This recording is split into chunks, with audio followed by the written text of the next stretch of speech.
আসসালামু আলাইকুম প্রিয় দেশবাসী। আজকে বিশ্লেষণ করব রাজনৈতিক বর্তমানের প্রেক্ষাপট নিয়ে।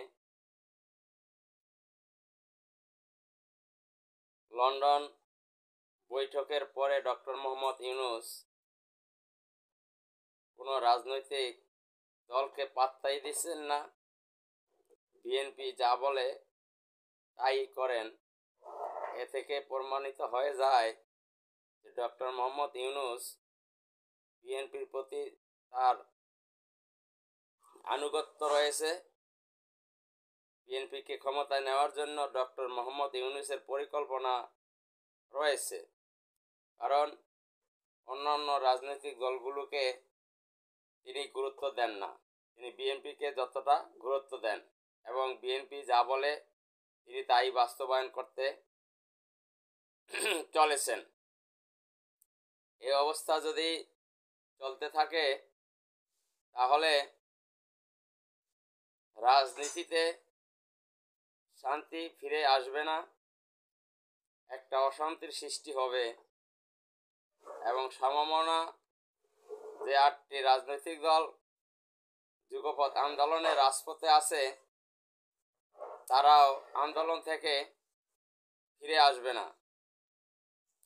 তারা যেন আন্দোলন থেকে ফিরে আসে, এজন্য তাদের দাবি দেওয়া ডক্টর মোহাম্মদ ইউনূসকে মেনে নিতে হবে। আর যদি মেনে না নেওয়া হয়, তিনি যদি বিএনপির কথাই কাজ করেন তাহলে দেশটা একটা অন্য গন্তব্যে যেতে পারে। কারণ লন্ডন বৈঠকের আগে ডক্টর মোহাম্মদ ইউনূস প্রত্যেকটা রাজনৈতিক দলকেই তিনি গুরুত্ব দিতেন, পাত্তা দিতেন, সবার কথাবার্তায় তিনি মনোযোগ দিয়ে শুনতেন। কিন্তু লন্ডন বৈঠকের পরে কি পানি পড়া খাওয়াইছে আল্লাহ পাকি ভালো জানে। এখন ডক্টর মোহাম্মদ ইউনূস অন্য রাজনৈতিক দলগুলোর কোনো কথাই তিনি শোনেন না, আমলে নেন না। রাজনৈতিক দল ছোট হোক বড় হোক, আইনগতভাবে প্রত্যেকটা রাজনৈতিক দলেই সমান।